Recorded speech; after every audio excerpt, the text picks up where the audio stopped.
With all the bad weather that we've had this summer, and with all the bad weather they're calling for in the winter months, it's good to be prepared and to have a preparedness kit. And to tell us all about it is Eddie Shook with the Buncombe County Health and Human Services Office. Thank you for joining us, Eddie. Absolutely. And like Max said, there has been a lot of rain this summer. Actually, right now, we're running almost 30 inches above normal for the Asheville area. So, being prepared is something that we absolutely want to keep in mind. September is National Preparedness Month, and we're taking this time to really focus in and let folks know that it is important to have a basic preparedness kit assembled. Okay. In this area, loss of electricity happens from time to time.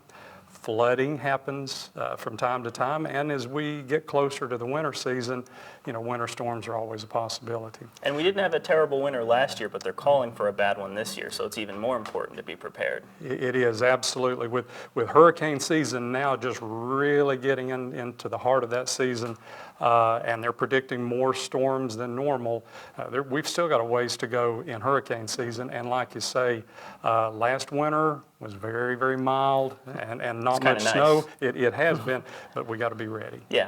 Okay, so what should someone put in your basic preparedness kit then?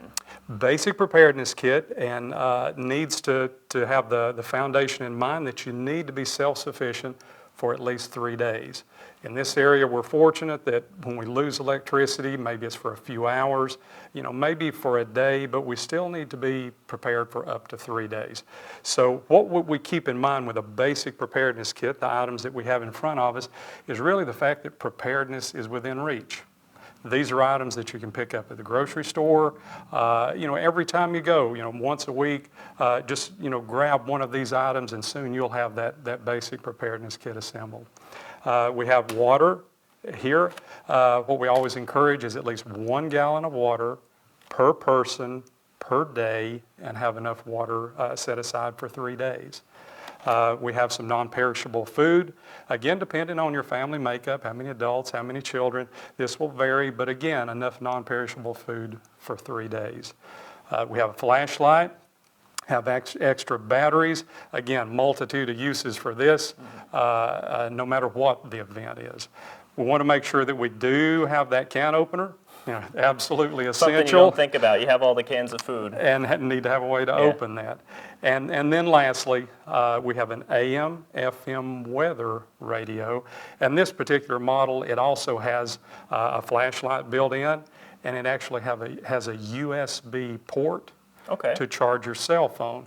But the amazing part about that one example is it's a crank version. It doesn't even need batteries. You can crank for a few minutes, and then you've got enough power to power the radio and charge up your cell phone. And what makes it a weather radio compared to just a regular handheld radio that people might keep? The weather radio band is specific to actually be able to dial into just 24 hours a day, 7 days a week weather forecast from National Weather Service. The other part about this again is just a basic preparedness kit. On the market today, there's lots and lots of much larger, more elaborate kits, and those are great. Those are absolutely wonderful, but they can get really expensive pretty quickly.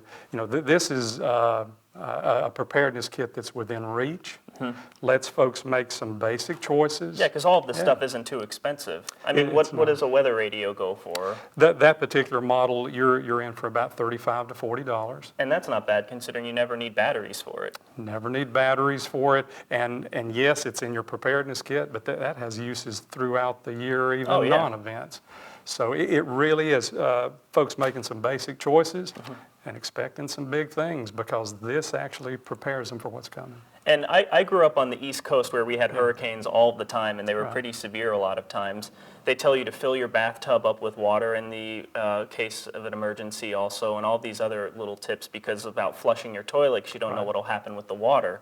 Have we ever experienced something like that where we'll need to worry about that here, or is that not as big of a... No, absolutely. When power is lost, especially for folks that are on a private well, the pump's not going to work, so having, water in a bathtub, water in a few containers so that they can flush their toilet, that's always good advice. Now, this is just a basic preparedness kit.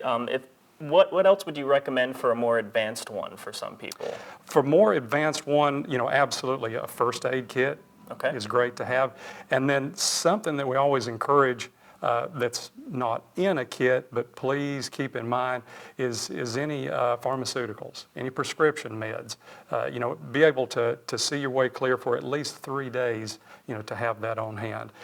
Beyond that, a preparedness kit can go into blankets and, other emergency items. But again, this is just the very, very basic. So should every family member have a little stockpile, or should, because you have a preparedness kit for each individual family member, they all have different needs and stuff. So even parents should have conversation with their kids about stuff that you should.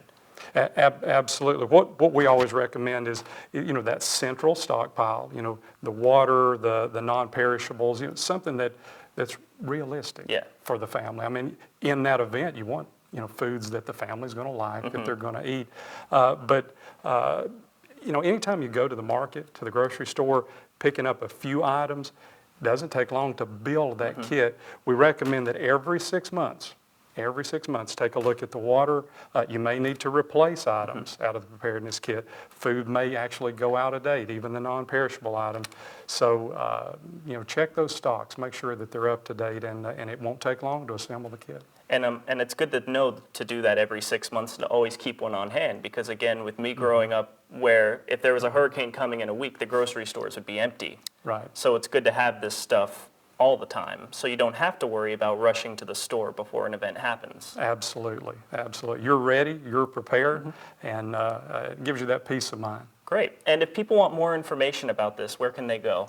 They can actually go to buncombecounty.org, and if they click under Buncombe County Health and Human Services, Public Health and Preparedness, there's lots and lots of good information that they can find there, about building a preparedness kit, but also some really good information about different types of weather events, be it flooding, hurricane, tornadoes, and what they need to do to prepare in the event of how that they should respond. Great. And like you said, make small changes and expect big things. Absolutely. Thank you, Eddie. Thank you. Appreciate it.